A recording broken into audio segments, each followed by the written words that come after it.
A bicicleta bamba parou no portão do orfanato. O velho abriu sua sacola de lona, tirando caixas de leite e pacotes de pão.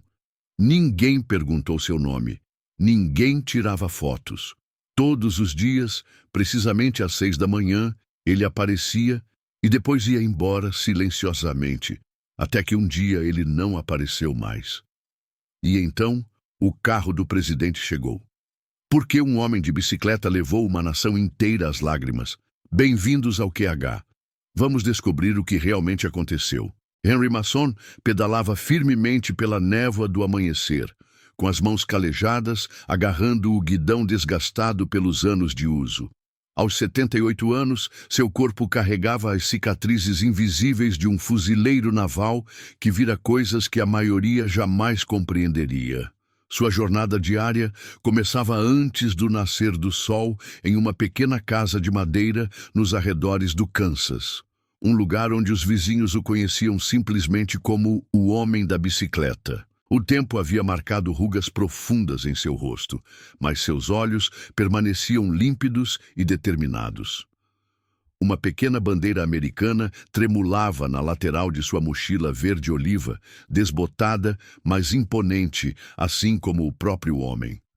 Os veteranos da cidade reconheciam a precisão militar em seus movimentos, a maneira como ele examinava os arredores sem aparentar uma postura ereta. Apesar da idade, após a morte da esposa, Margaret, em 2001, Henry passou a viver sozinho.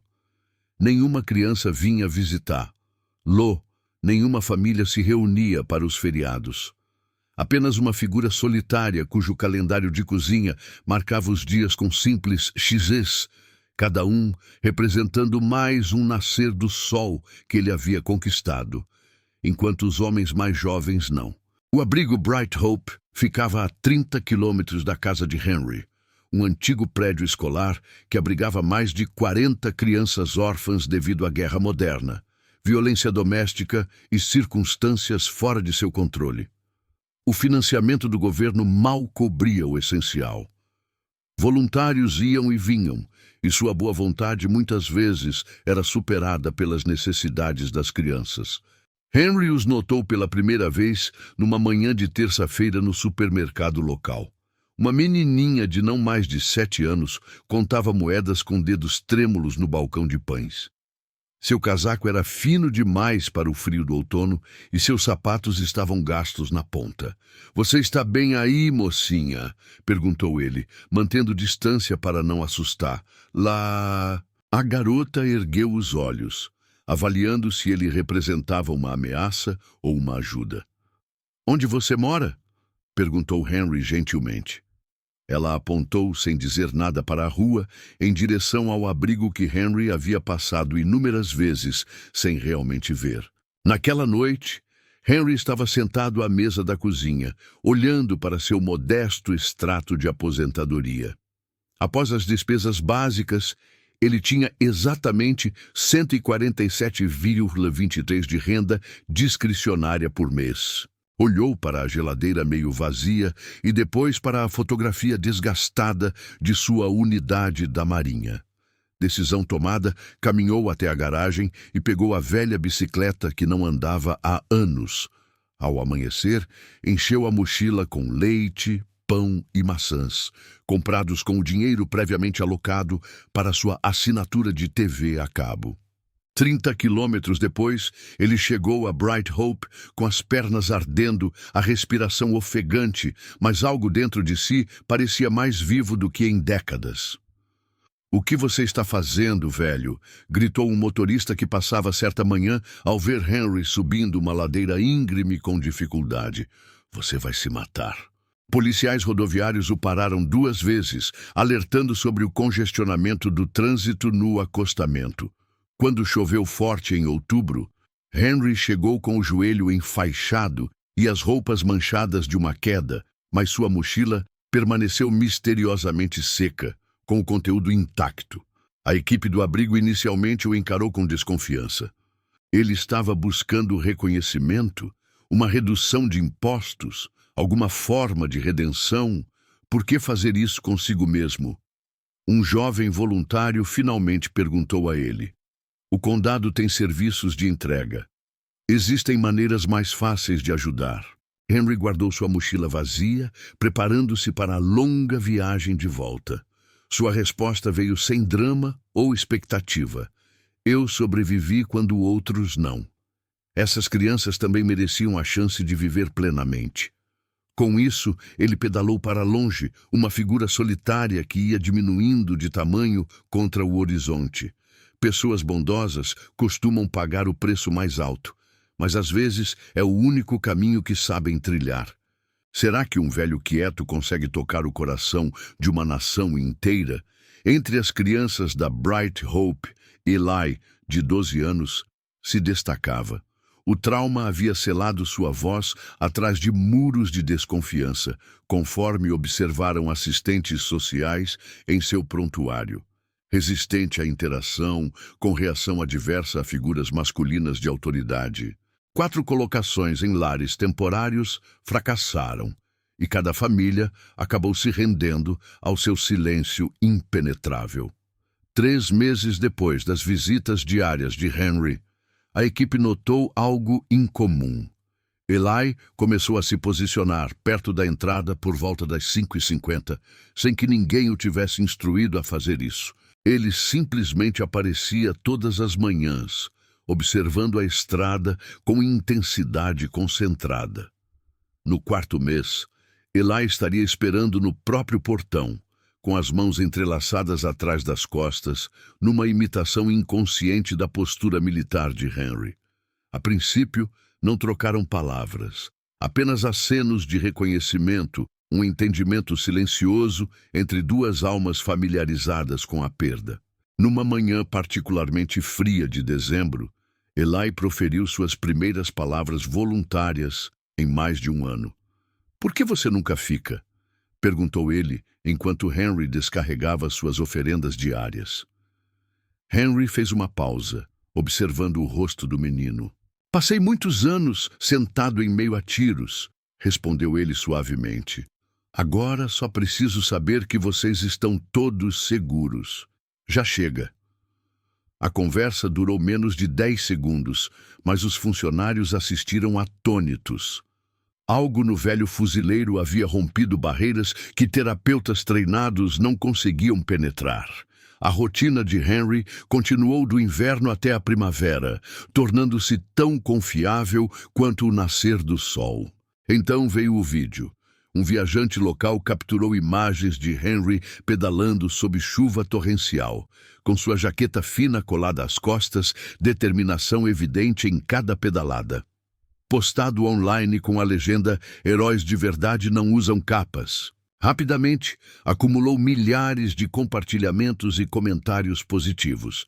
Mas, à medida que a visibilidade aumentava, o mesmo acontecia com o escrutínio.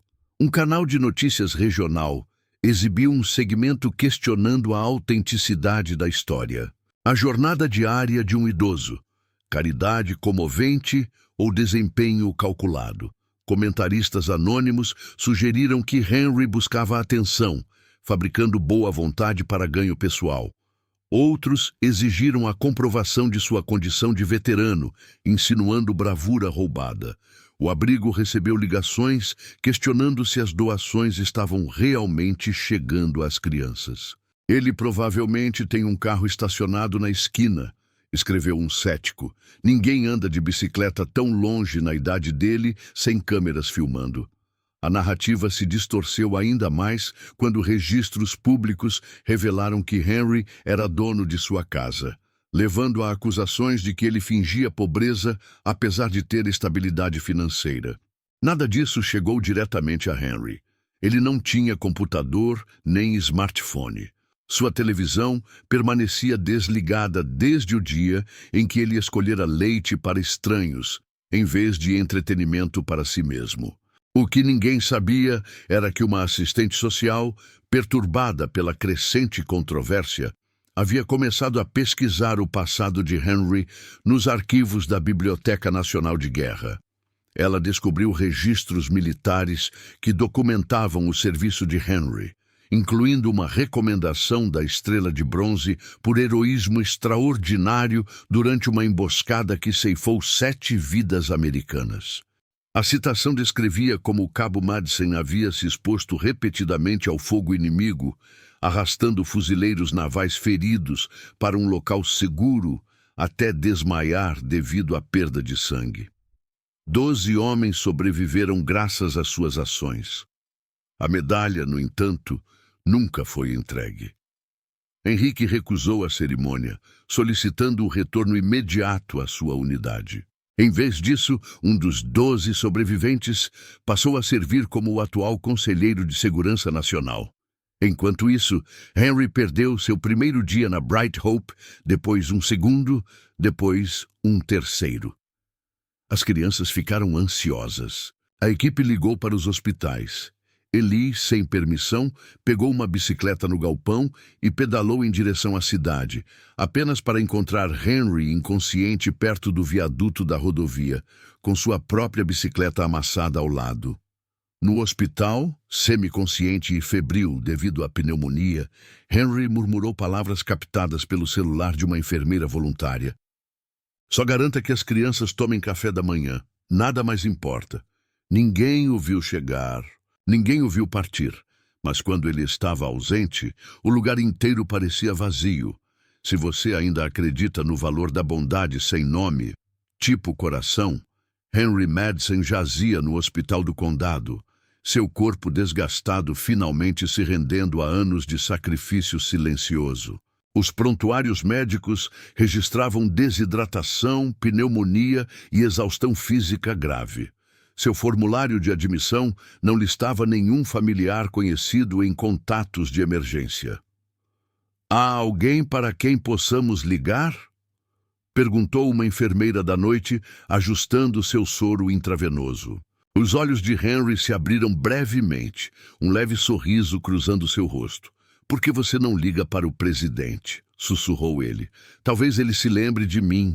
A enfermeira afagou-lhe a mão, presumindo que o delírio o tivesse tomado. 3 dias se passaram com Henry, oscilando entre a consciência e o sono. Do lado de fora da janela, as estações mudavam, assim como o próprio país avançava, esquecendo aqueles que haviam possibilitado sua jornada. Às 6h13 do 4º dia, um SUV preto sem placas entrou na área de estacionamento restrito do hospital. A equipe de segurança se mobilizou para interceptá-lo, mas se afastou quando as credenciais foram apresentadas.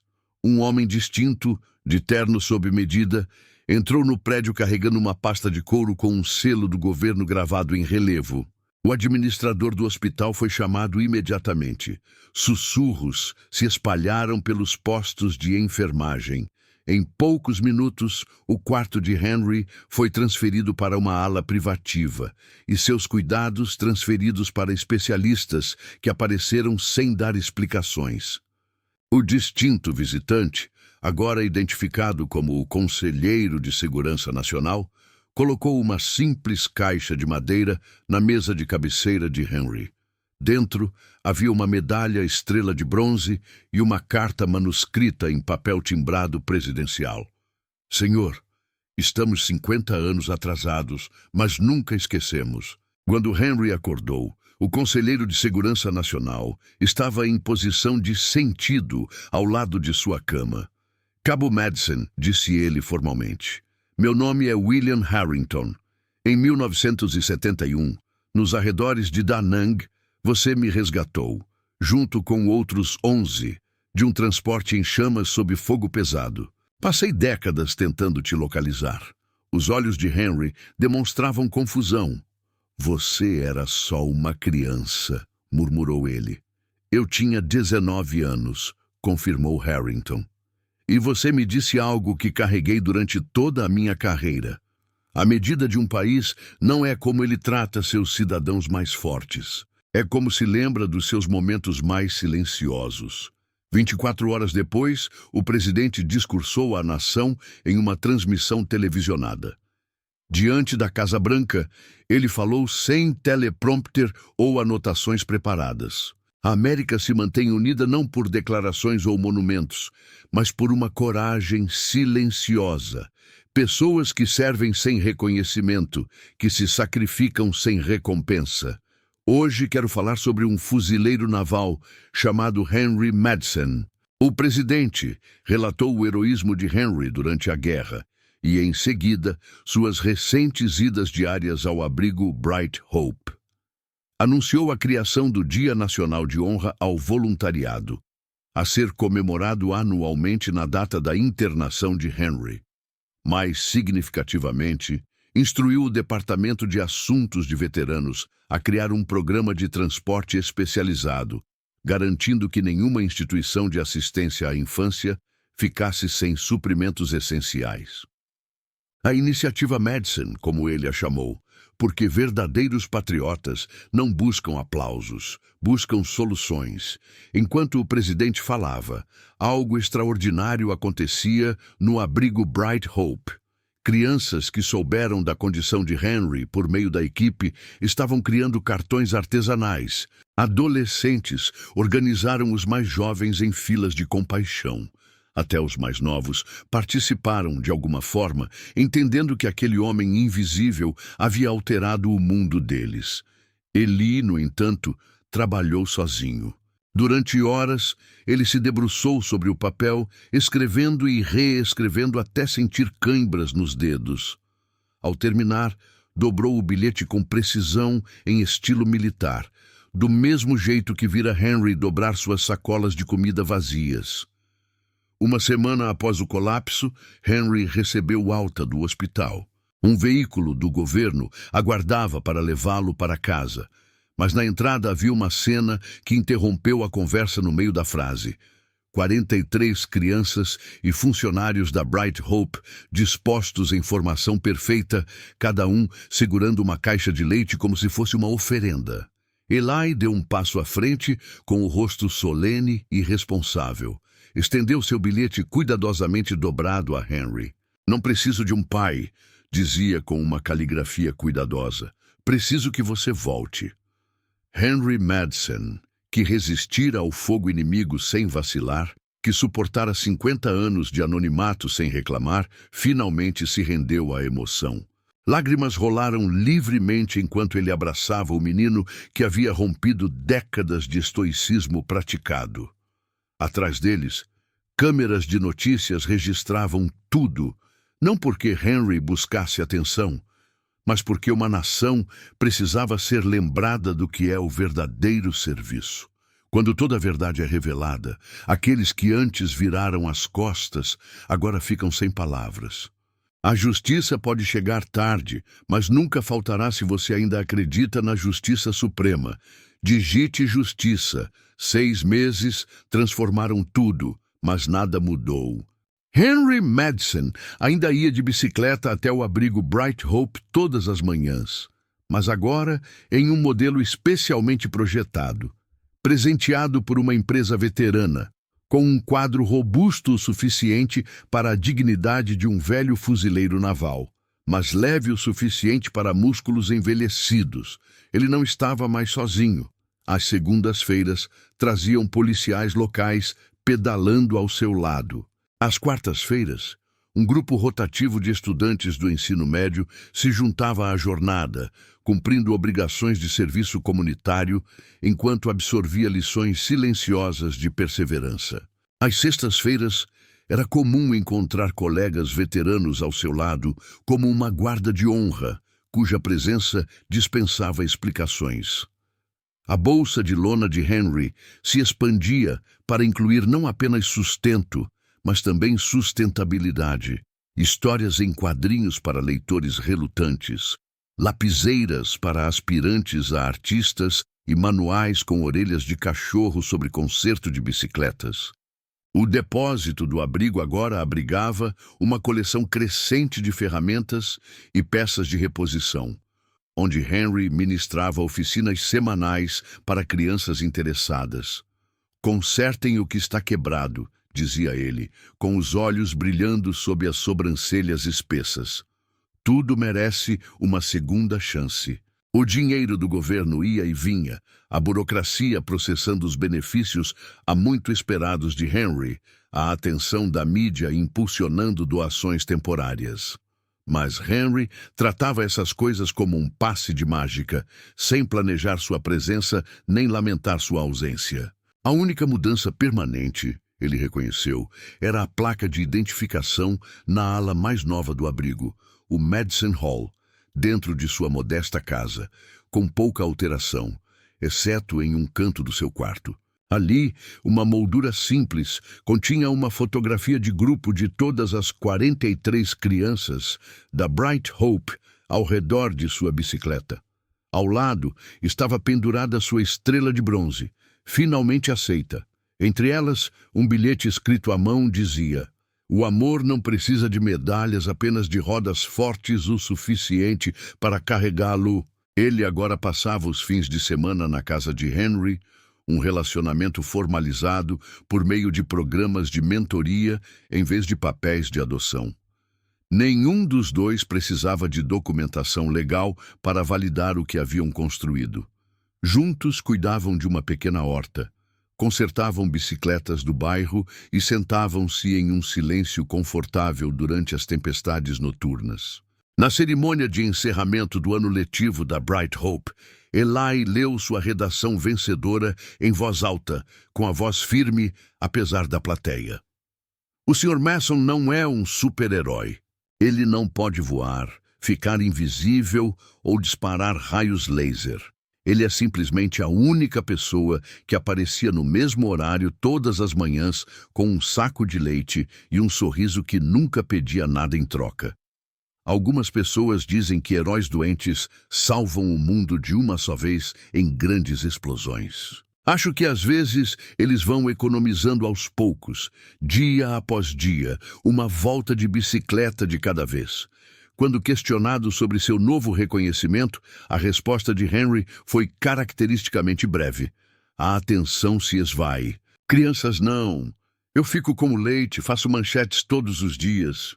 Em seu aniversário de 80 anos, Henry recebeu milhares de cartões de todo o país. Ele leu cada um deles e os doou para um projeto de arte no abrigo. As crianças os transformaram em uma enorme bicicleta de papel que ficou pendurada no hall de entrada. Um lembrete de que a jornada importa mais do que a decoração. Nem todos os heróis dirigem carros luxuosos ou usam capas. Alguns só precisam de uma bicicleta e de um coração grande o suficiente para carregar o futuro. Contar esta história me faz lembrar do meu falecido pai. Ele também foi de bicicleta para o trabalho por 30 anos, sem perder um dia sequer. Ninguém o aplaudiu. Nenhuma medalha foi concedida. Mas no meu coração, ele foi meu primeiro herói e sempre será. Henry Madsen me ajudou a perceber que a gentileza não precisa de palco. Requer apenas um caminho, um motivo e alguém corajoso o suficiente para começar. Se esta história te tocou, não se esqueça de compartilhá-la com a primeira pessoa que lhe veio à mente ao ouvir lá. Porque talvez eles também estejam mudando mundos silenciosamente. Uma pedalada de cada vez. Contamos a história deles. Vocês deram sentido a ela. Obrigado.